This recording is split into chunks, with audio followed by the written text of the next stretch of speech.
Hermanos, les invito entonces a continuar con la lectura del libro El mensaje del tercer ángel, esta compilación de mensajes que dio nuestro hermano Alonso Trevor Jones por allá por el año 1893.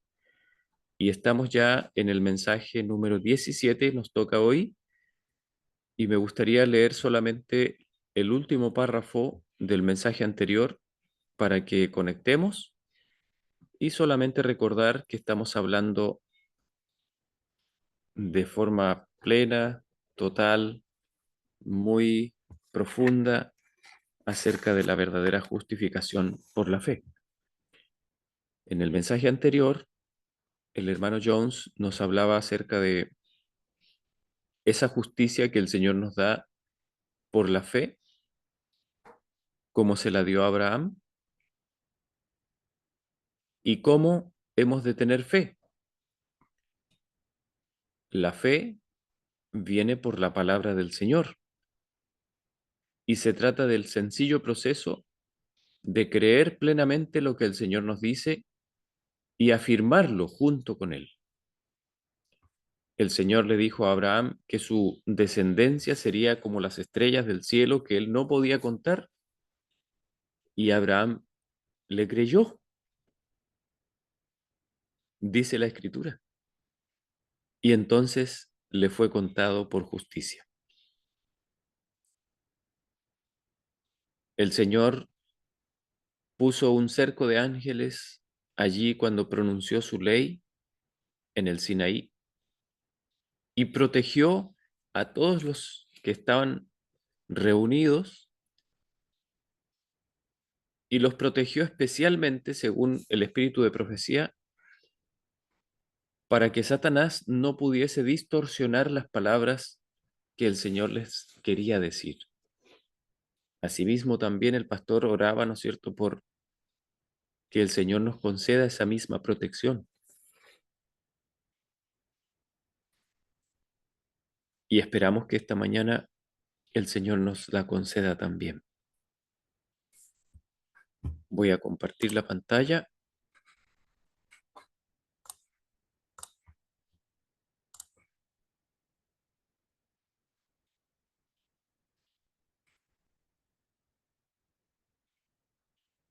Ahí está. Díganme, por favor, si se está viendo la pantalla con el fondo azul, las letras blancas. ¿Se Ujú, ve así? ujú, sí. Ok, muchas gracias. Entonces leo el último párrafo. Dice, por tanto, cuando nosotros como pueblo, como cuerpo, como iglesia, hayamos recibido la bendición de Abraham, ¿qué viene entonces? Y la congregación responde, la lluvia tardía, el derramamiento del Espíritu. Sucede así con el individuo. Cuando una persona cree en Jesucristo y obtiene la justicia que viene por la fe, recibe el Espíritu Santo, que es la circuncisión del corazón. Y esto es importante, hermanos, la circuncisión del corazón. Nosotros creemos que Abraham recibió la circuncisión antes, perdón, recibió la justicia del Señor antes de ser circuncidado. ¿Para qué? Según lo dice Pablo, para ser padre de los que son justificados por la fe, porque Abraham estaba en la fe antes de ser circuncidado, y el Señor en esa condición lo justificó. ¿Ok? Sin embargo, después de justificarlo, le dio la circuncisión como señal de la fe que había recibido, de la justicia que había recibido, perdón, por la fe. Así también nosotros recibimos la circuncisión del corazón. ¿En qué consiste? Bueno, ya lo vamos a estudiar. Y dice, y cuando todo el pueblo, como iglesia, recibe la justicia por la fe, la bendición de Abraham, ¿qué puede impedir que la iglesia reciba el Espíritu de Dios? Nada. Ahí es donde estamos. ¿Qué podría, pues, impedir el derramamiento del Espíritu Santo? ¿Cuál es el obstáculo? La incredulidad. nuestra falta de la justicia de Dios, que es por la fe. Eso es lo que lo impide, ya que se recibe con el objeto de que podamos recibir, a su vez, la promesa del Espíritu mediante la fe. Asegurémonos, por lo tanto, de tener la bendición de Abraham, y entonces pidamos y recibiremos. ¿Ok? Pasamos entonces al mensaje número 17 y comienzo a leer. El último texto que consideramos en el estudio precedente fue Gálatas 3:13, Gálatas 3:13 y 14. Sea que se trate de la promesa del Espíritu a un individuo en su propia experiencia personal o bien de la promesa del Espíritu en su derramamiento a la totalidad de la Iglesia, es en realidad una misma cosa. Nadie puede gozar de ella sin tener primeramente la bendición de Abraham. Quien no tiene la bendición de Abraham no puede tener el Espíritu Santo, ya que leemos en Romanos 4:11, recibió la circuncisión como señal, como sello de la justicia, de la fe, que tuvo cuando aún no había sido circuncidado. ¿Podéis, pues, podéis ver en qué consiste realmente la circuncisión? Abriendo vuestra Biblia en Deuteronomio 36. Dice así: circuncidará Jehová tu Dios tu corazón y el corazón de tu descendencia, para que ames a Jehová tu Dios con todo tu corazón y con toda tu alma, a fin de que vivas. Relacionadlo ahora con Romanos 5:5. Después de haber afirmado que somos justificados por la fe y que tenemos paz para con Dios por medio de nuestro Señor Jesucristo, por quien también tenemos entrada por la fe a esta gracia en la cual estamos firmes y nos gloriamos en la esperanza de la gloria de Dios, continúa diciendo el versículo 5, y la esperanza no nos defrauda, porque el amor de Dios ha sido derramado en nuestros corazones por el Espíritu Santo que nos fue dado. Así pues, el Espíritu Santo derrama el amor de Dios en nuestros corazones. Pero hemos leído que circuncidará Jehová tu Dios tu corazón para que ames a Jehová tu Dios con todo tu corazón y con toda tu alma. La única forma en la que podemos amar a Dios con todo nuestro corazón y con toda nuestra alma es cuando el amor de Dios es implantado en el corazón y en el alma del que se convierte a Dios. Y el cumplimiento de la ley es el amor. Amarás al Señor tu Dios con todo tu corazón, con toda tu alma y con toda tu mente. Este es el primero y grande mandamiento. Y el segundo es semejante: amarás a tu prójimo como a ti mismo. De estos dos mandamientos dependen toda la ley y los profetas. La circuncisión del corazón es esa condición en la que amamos a nuestro Dios con todo nuestro corazón, alma y mente.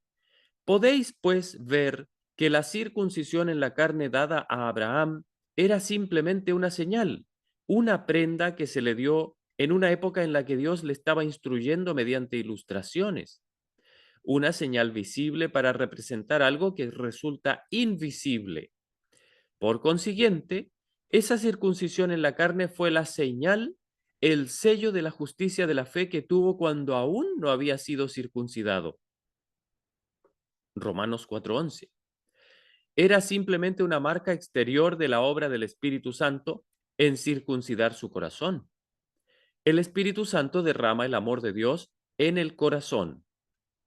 Ahora bien, nadie puede recibir la promesa del Espíritu a menos que posea la bendición de Abraham, la justicia de Dios, que es por la fe.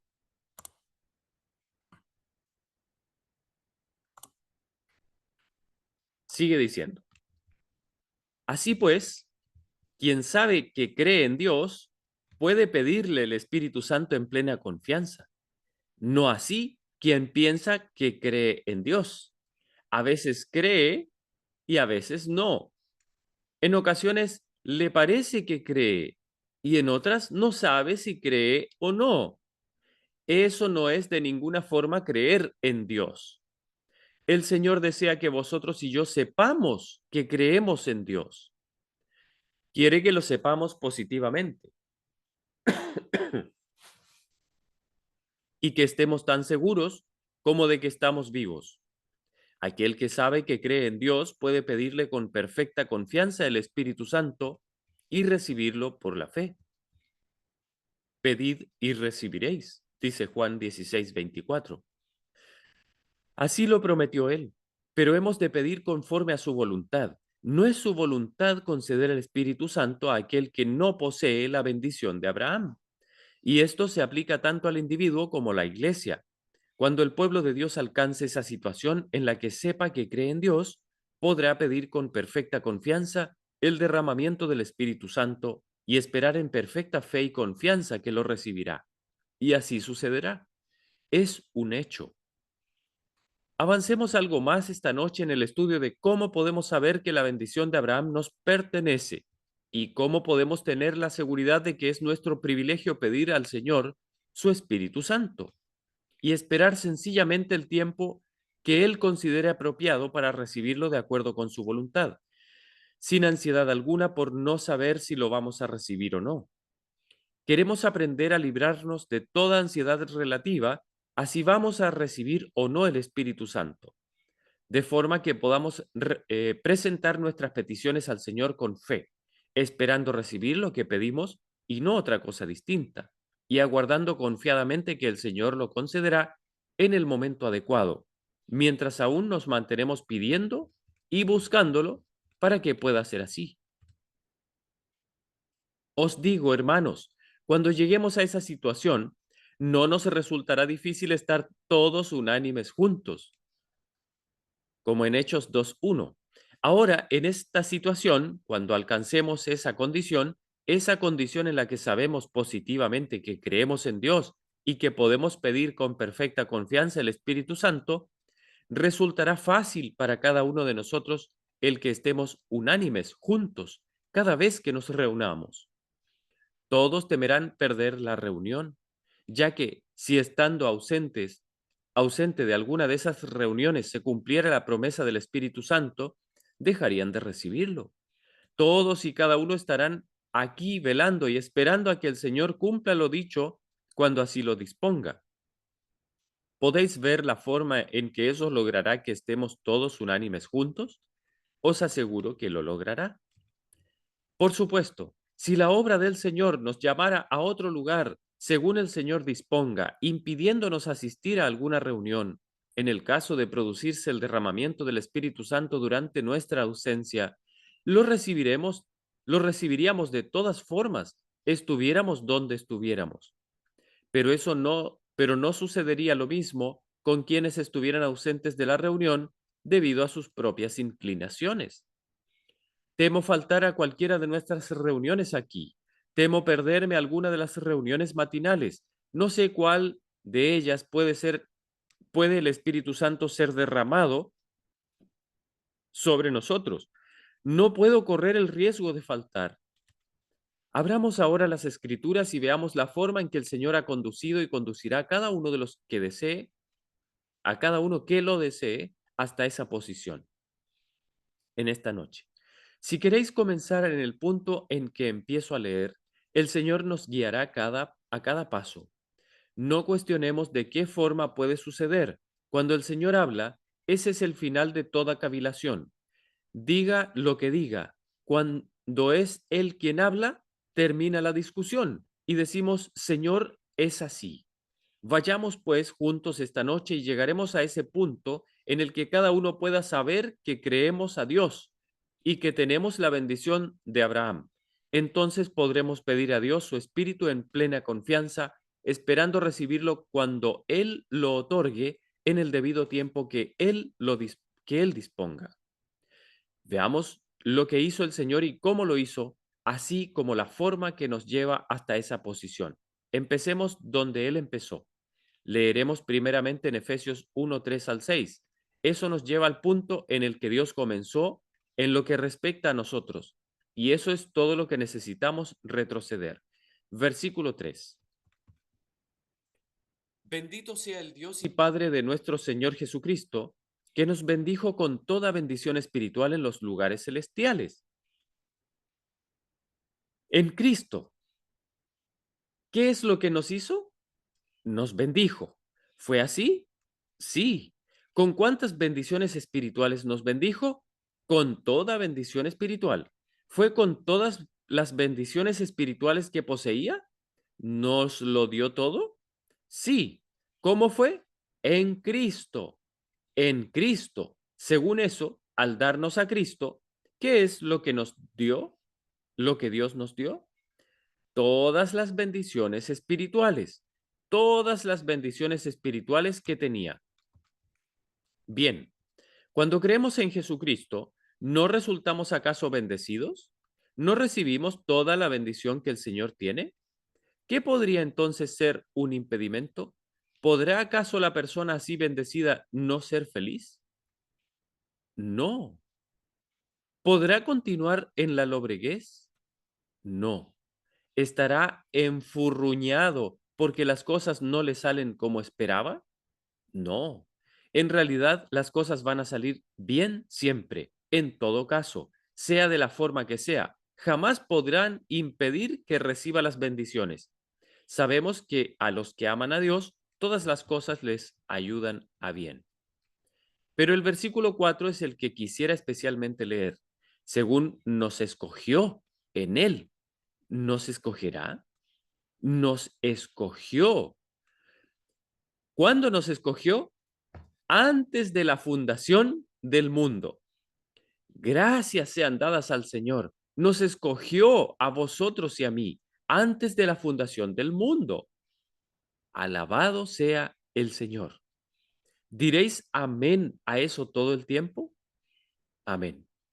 No os pregunto si lo diréis ahora. ¿Lo diréis siempre? Sí, dice la congregación. ¿Por cuánto tiempo va a permanecer esa escritura? Por siempre. Entonces, ¿por cuánto tiempo será verdad que nos escogió en Él antes de la fundación del mundo? Por siempre. Siendo así, ¿por cuánto tiempo vais a cavilar en cuanto a si sois del Señor o no lo sois? ¿Acaso no nos escogió? Sí. ¿Por qué lo hizo? ¿No fue porque nos quería tener? Sí.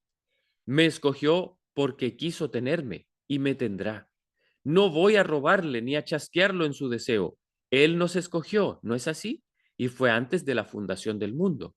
Ahora el resto del texto. Dice, para que fuéramos santos y sin mancha delante de Él. Su bendito propósito consiste en que seamos santos y sin mancha delante de Él, en amor. Podemos, por lo tanto, permitirle que lo efectúe tal como Él mismo disponga, sabiendo que eso significa nuestra salvación eterna. El versículo siguiente dice, nos predestinó, fijó de antemano el destino que quiere que alcancemos. El destino que Dios establece para el hombre es sobremanera deseable. Nos predestinó para ser adoptados hijos suyos por medio de Jesucristo, según el puro afecto de su voluntad. ¿Por qué razón lo hizo así? No por nuestra bondad, sino por la suya. No porque le complaciéramos, sino exclusivamente por su buena voluntad y deseo. Esa es la razón. Es su obra de principio a fin. El versículo 6 dice,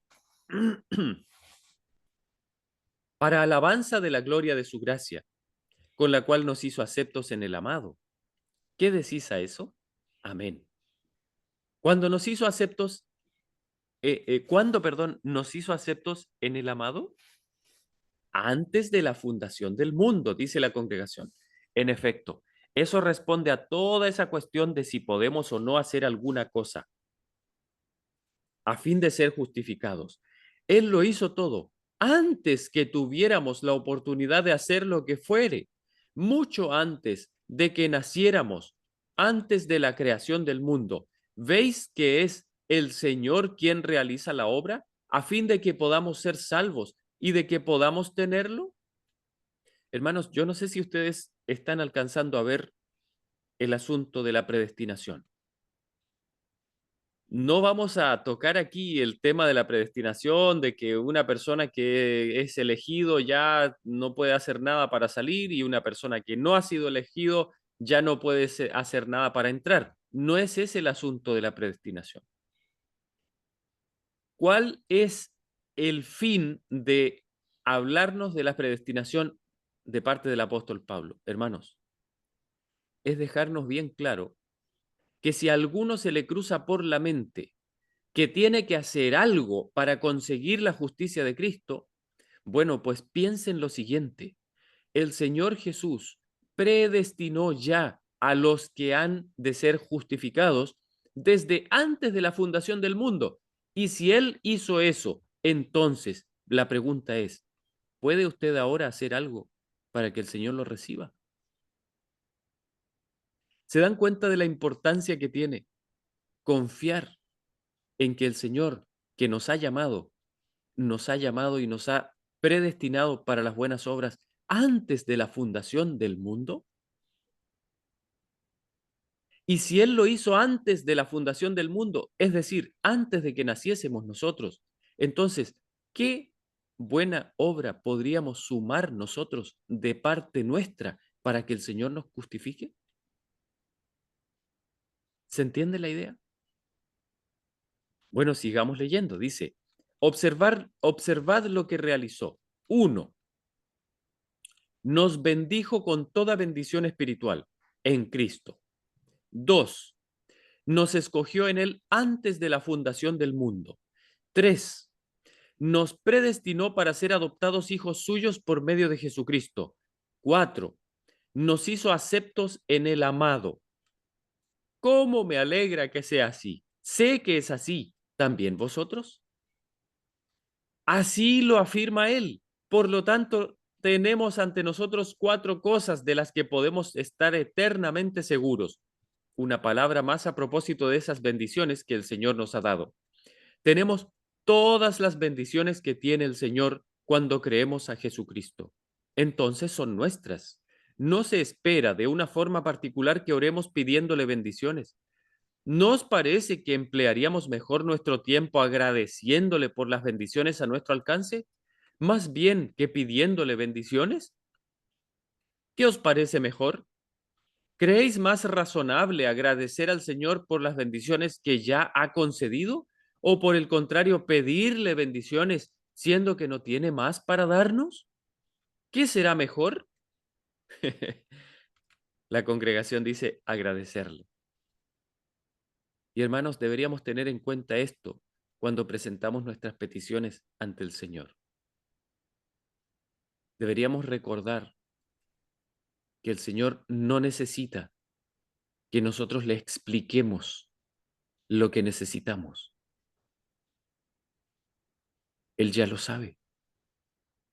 Si alguien quiere entender mejor por qué el Señor nos mandó a orar, entonces le recomiendo mucho, mucho, mucho el librito que se titula La oración, de la hermana Elena White. Allí ella explica por qué el Señor desea que oremos. Bueno, sigue diciendo, Dios nos dio todas las bendiciones que tiene en Cristo. Cristo dice, he aquí yo estoy con vosotros, hermanos, apropiémonos de las bendiciones, las tenemos, son nuestras. Por lo tanto, podemos estar seguros en todo tiempo de que tenemos toda bendición espiritual. Podemos estar siempre seguros de que nos ha escogido. Así lo afirmó. Podemos estar siempre seguros de que nos ha predestinado a ser adoptados como hijos. Podemos tener siempre la seguridad de que nos ha hecho aceptos en el amado. De todo lo anterior podemos estar totalmente seguros, pues es Dios quien lo dice. Y es así. ¿Acaso no reconoceremos esa gran fiesta espiritual? El Señor lo hizo todo y gratuitamente. ¿En favor de cuántos lo hizo? De todos. ¿De toda alma? Sí. Dio a toda alma en este mundo todas las bendiciones que tiene. Escogió a cada uno en este mundo. Lo escogió en Cristo antes de la fundación del mundo. lo predestinó a que fuera adoptado como hijo y lo hizo acepto en el amado. ¿Es así? Sí, dice la congregación. Leeremos más versículos al respecto. Lo que quiero ahora recalcar es que nadie puede tener las cosas referidas y saber que son suyas al margen de su propio consentimiento. Aunque el Señor las dio ya, no forzará a nadie a que las tenga. ¿Creéis que lo haría? Como veis, se trata de una cooperación. Dios lo derrama todo en un don inefable, pero si el hombre no lo desea, el Señor no va a completarlo a que, perdón, no va a compelerlo o obligarlo, ¿no es cierto?, a que tenga ni una partícula de ello. Para todo aquel que quiera tenerlo, es suyo. Ahí es donde entra en juego la cooperación. El Señor quiere contar en todo con nuestra cooperación. En Tito 2:14 leemos acerca del Señor que se dio a sí mismo por nosotros. Lo expresa en tiempo pasado, ¿no es cierto? Se trata de algo que ya fue hecho. ¿Por cuánto se dio? Por todos. ¿Cuántas personas en este mundo pueden leer el texto y decirse, se dio por mí? Toda alma sobre la tierra. Allá donde vayamos, pues, y nos encontremos con alguien, podemos leerle que el Señor se dio a sí mismo por él. ¿No es así? Por lo tanto, se dio por vosotros. Ese es el precio al que se refiere Pedro en Primera de Pedro 1:18 al 20. Ya sabéis que fuisteis rescatados de vuestra vana manera de vivir, la cual recibisteis de vuestros padres, no con cosas corruptibles, como oro o plata, sino con la sangre preciosa de Cristo, como de un cordero sin mancha y sin contaminación. Él estaba destinado desde antes de la fundación del mundo. Queremos que cada uno comprenda dónde está. Se dio a sí mismo por mí. Leemos en Gálatas 2:20. Lo que ahora vivo en la carne, lo vivo en la fe del Hijo de Dios, el cual me amó y se entregó a sí mismo por mí. ¿Cuántos en este mundo pueden leer eso sabiendo que se aplica a ellos? Todos. Me amó y se entregó a sí mismo por mí. Tal fue el precio que pagó. Por lo tanto, me compró a mí y a vosotros. Claro que sí. La cuestión no es en este punto si vosotros y yo vamos a permitirle que nos tenga. La pregunta es, ¿qué hizo el Señor? Pagó el precio. Me compró antes de la fundación del mundo. ¿No es así? ¿Qué hizo también con vosotros? ¿A quién pertenecéis? Al Señor. ¿Tendríais alguna excusa para dudar acerca de si sois del Señor? ¿Cómo es posible que alguien que quiera ser del Señor o que haya confesado sus pecados, cómo es posible que viva en duda de si es del Señor o no lo es? Es solo posible si da la espalda a la palabra de Dios, si no la cree en absoluto y si sostiene que el Señor mintió. ¿Acaso veis otra forma? El que no cree a Dios lo ha hecho mentiroso, dice Primera de Juan 5:10. Por lo tanto, la única forma en que uno puede dudar en cuanto a si el Señor o a si es del Señor o no, es desoyendo la palabra de Dios y afirmando que el Señor miente. Solo así puede dudar. El dudar equivale a eso. Quizá no lo exprese con todas las palabras, pero cuando alguien se instala en la duda acerca de si es del Señor, ha hecho precisamente eso. Ha permitido que la incredulidad lo venza y que Satanás tome ventaja y lo arrastre. Hermanos, yo voy leyendo solamente, pero de pronto puede ser esta la situación de alguien. Ha sido la situación mía. Hermanos, hermano o hermana, ¿sientes tú, sientes tú a veces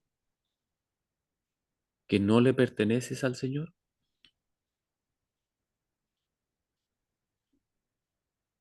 ¿Sientes eso? Y si lo sientes así, te pregunto, ¿por qué sientes eso? ¿Por qué? ¿Cuál es tu razón? ¿Tienes alguna razón basado en la palabra del Señor para sentir que verdaderamente no le perteneces al Señor?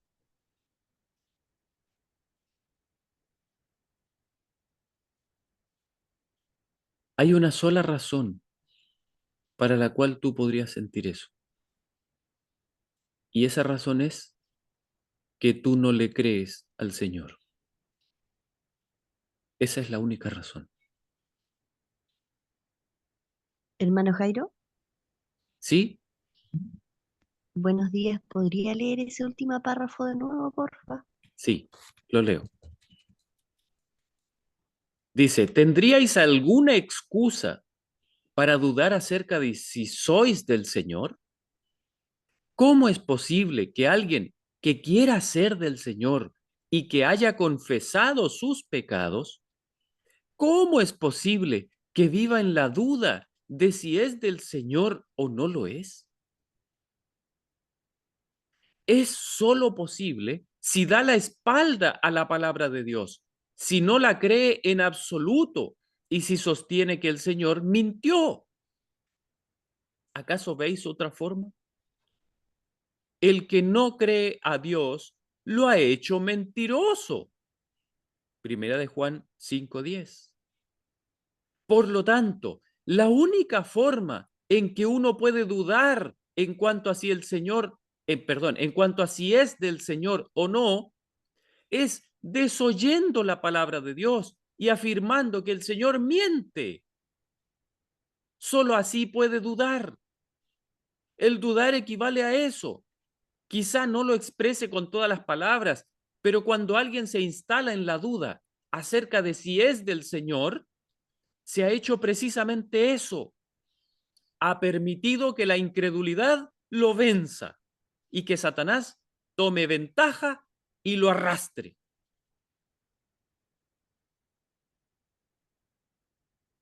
¿Alguna duda? Hermanos míos, hermanos, miren, yo les invito a razonar de una manera tan sencilla. Hermanos, esto es tan sencillo. El Señor hizo el Evangelio para todos, hasta para el más tonto, hermanos, hasta para el más tonto. Si lo hubiera hecho para los medianamente inteligentes, entonces la mitad hubiera quedado fuera.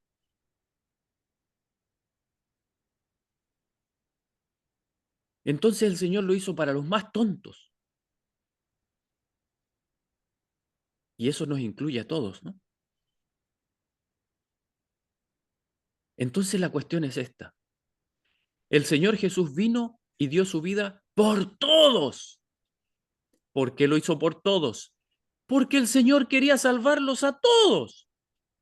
¿Y qué es lo único que el Señor nos pide? Que creamos en Él, que le creamos lo que Él dice. Eso es todo lo que nos pide. Créeme lo que te digo. Yo pago tus pecados. ¿Qué te falta? Señor, pero es que mis pecados son tan feos. Yo los pago. Pero es que, Señor, Señor, pero no te estoy diciendo que yo los pago. Hermano, hermana, ¿te falta algo? ¿Te falta algo más? Pero es que yo soy tan malo. Pero si todos somos malos. Hermanos, miren, les voy a contar una experiencia que me pone muy triste, pero se las voy a contar porque a lo mejor a alguien le sirva.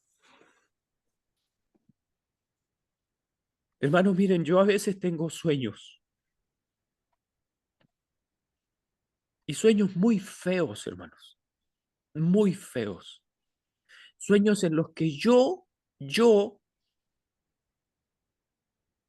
o sea, son esos sueños en los que uno despierta y uno dice, ¿cómo puedo ser tan horrible?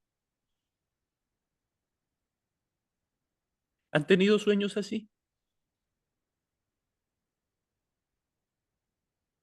Uno despierta de esos sueños y uno dice, ¿cómo puedo ser tan horrible?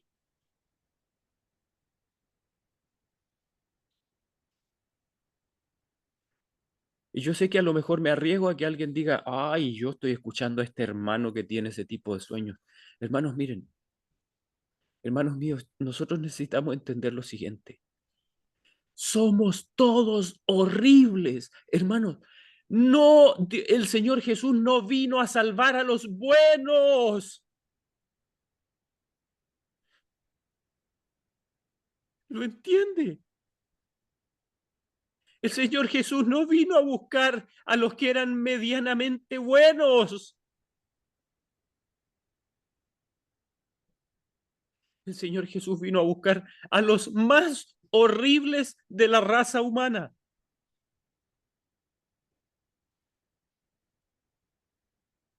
Y alguien se preguntará, bueno, entonces, ¿por qué algunos se pierden? ¿Saben cuál es la única razón por la que algunos se pierden?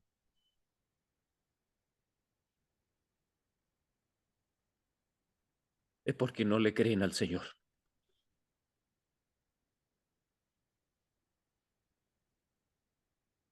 Esa es la única razón.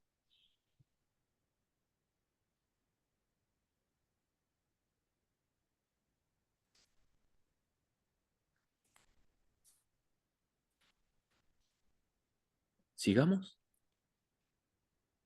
¿O todavía no le quiere creer al Señor? Hermano, a mí también me cuesta. A mí también me cuesta tragarme la dura realidad de que yo sea tan horrible y aún así el Señor me acepte. A mí me cuesta eso. Pero ¿saben qué es lo que es? ¿Qué es lo que hace que nos cueste? Lo que hace que nos cueste es el orgullo. Pero ¿saben qué? El Señor también murió por los orgullosos.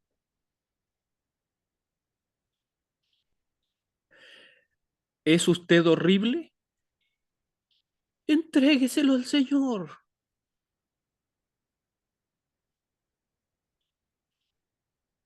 Señor, ¿tú también pagaste por esto?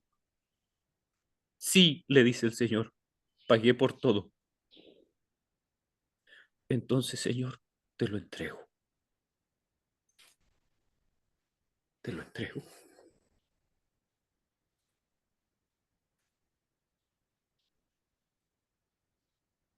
Sigue diciendo, ahora bien, aunque el Señor nos compró, no va a tomar sin nuestro permiso aquello que compró. Hay una línea que el propio Dios ha trazado a propósito de la libertad de todo ser humano y jamás traspasará esa línea ni en el grosor de un cabello sin nuestro permiso. El Señor respeta la libertad y dignidad con que dotó a sus criaturas inteligentes, se trate de seres humanos o de ángeles. Lo respeta. Nunca traspasará ese límite sin el permiso de la persona. Pero si obtiene el permiso, vendrá con todo lo que encierra. Cuando uno hace eso, está abriéndole la compuerta y el Señor lo llena. Bien, os compró, ¿no es así? ¿Queréis que queréis ser del Señor? Ahora, amigos, convirtamos eso en algo práctico, tangible. Nos ha comprado, ¿no es así? Ha pagado el precio por nosotros. Somos suyos en lo que respecta a su voluntad. Cuando nuestra voluntad coincide con la suya, ¿de quién somos? Del Señor. Él mostró su voluntad al respecto pagando el precio, ¿no es así? Cuando manifestemos nuestra voluntad diciendo, Señor, esa es también mi elección, así lo decido yo, también. Quisiera saber qué cosa en el universo podría evitar que seamos suyos. ¿Podéis entonces saber que sois del Señor? Hermano, hermana, ¿necesita usted algo más para saber que usted es del Señor? Sí, bueno, necesito dejar de tener esos pensamientos malos. No, no necesita eso. Lo que usted está tratando de hacer es justificarse por sus obras.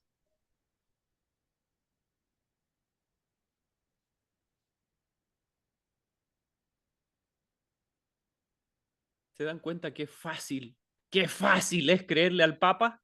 ¿Se dan cuenta qué fácil es creerle al Papa o no?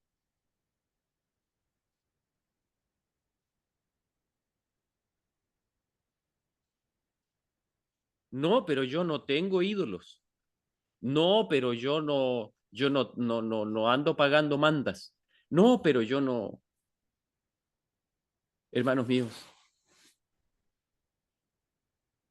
Satanás tiene ídolos y mandas para todo tipo de personas, aún para nosotros.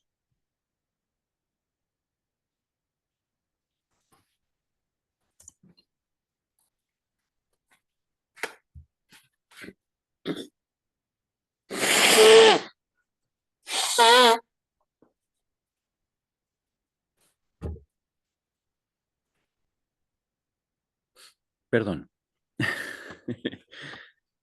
Perdón. Hermanos, sigo leyendo. Dice, bien, suponed que amanecéis con dolor de cabeza y que habéis tenido una mala digestión durante la noche, de forma que os encontráis realmente mal. No os sentís nada bien.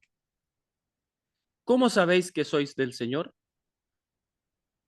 La congregación responde, porque Él lo dice. Pero imaginad ahora que amanecéis llenos de vitalidad y optimismo, os sentís muy bien. ¿Cómo sabéis que sois del Señor? Porque Él lo dice. Algunos responden así, al preguntarles si se les han perdonado los pecados. Sí, por un tiempo estuve convencido de que lo fueron. ¿Qué te convenció? Sentí como si se me hubieran perdonado. No supieron nada acerca de ello. De hecho, no tuvieron ni una partícula de evidencia de que les hubieran sido perdonados sus pecados. Hermanos, la única evidencia que podemos tener de que eso es así es que Dios lo afirma. Esa es la evidencia. No prestéis atención a los sentimientos, son tan variables como el viento, bien lo sabéis. No les prestéis la más mínima atención. No es vuestra obra el cavilar al pairo de vuestros sentimientos. Cuando Dios lo dice, es así, sea que lo sienta o que no.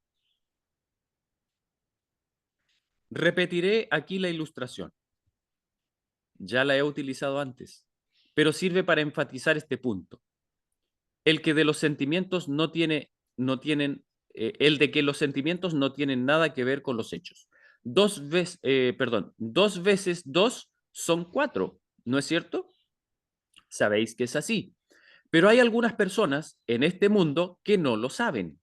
No saben que dos por dos son cuatro. Imaginad que se lo podéis comunicar a alguno que lo ignoraba y que os cree. ¿Cómo pensáis que va a sentirse después de creerlo? ¿Os imagináis que se sentirá como elevado y transportado a una nueva realidad? No. ¿Qué tienen que ver los sentimientos con esa verdad? ¿Qué trascendencia tiene cuál sea el sentimiento? Eso no es negar que tendrá lugar una experiencia como fruto de eso. La cuestión es si consideráis los sentimientos como una evidencia. Nunca tendréis la evidencia.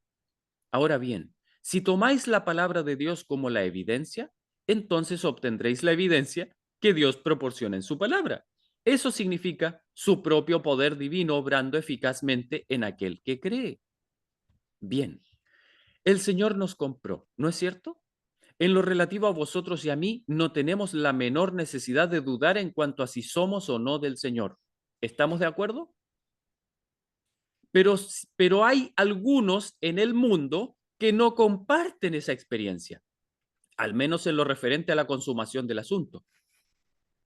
No se han entregado al Señor. Y en términos prácticos, no son de Él. El Señor los hizo suyos al comprarlos. ¿Cómo pueden ahora saber que son de Él en la práctica y en verdad? Por su palabra, eligiendo por ellos mismos aceptar que es así, por su elección. En la página 47 y 48 del Camino a Cristo, encontramos expuesta la filosofía de todo esto. Explica cómo hemos de entregarnos a Dios.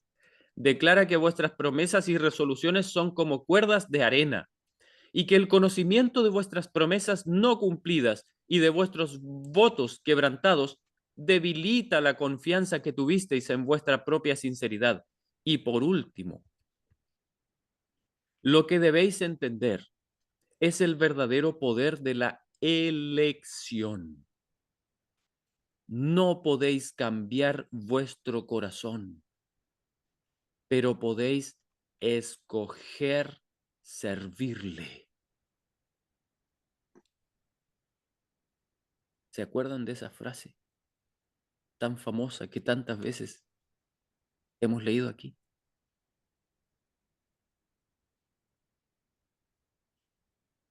Hermanos, yo quisiera invitarlos a leer otra vez esa parte del Camino a Cristo,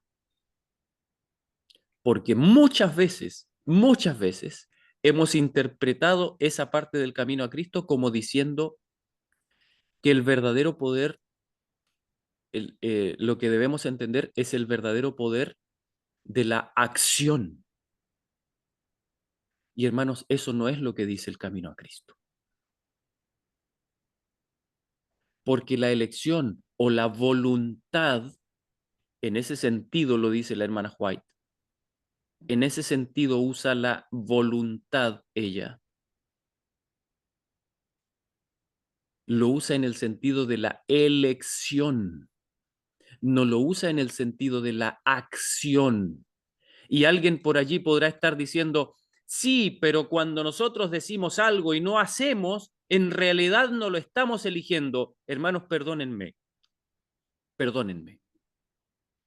pero necesito recordarles a todos ustedes que nosotros no tenemos ni el más mínimo poder de hacer ninguna cosa buena. ¿Necesito recordarles eso?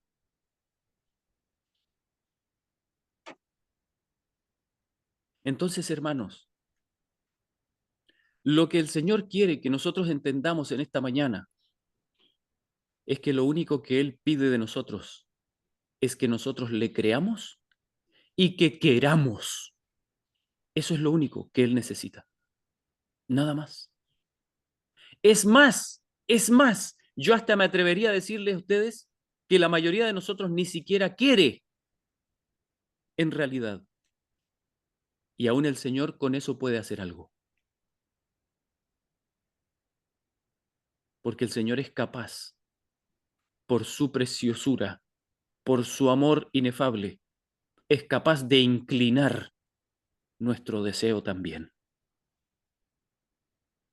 Si tan solo nosotros nos atrevemos a creer en Él. Aunque no queramos, en la realidad. Lamentablemente a veces el querer o no querer está tan trastocado en nosotros que a veces ni eso el Señor nos pide.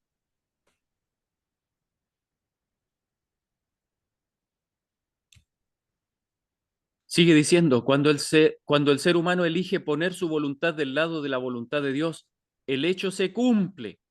Por lo tanto, corresponde a la elección del ser humano el que venga a ser realmente del Señor en la práctica, en su propia experiencia. Por lo tanto, ¿no es acaso mediante el permiso que da el propio ser humano cuando elige el camino del Señor, cómo se hace suyo en la experiencia práctica? Hermano, hermana, no se sienta más víctima de no poder.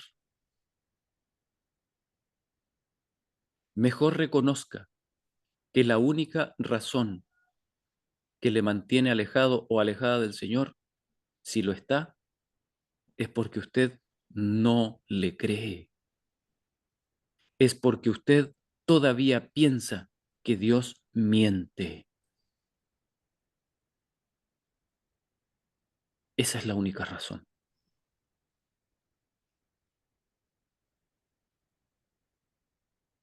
No hay otra. Las personas se van a perder porque no le creyeron a Dios, no porque fueron malas. Si la gente se perdiera por ser mala, entonces todos estaríamos perdidos, hermanos. Todos.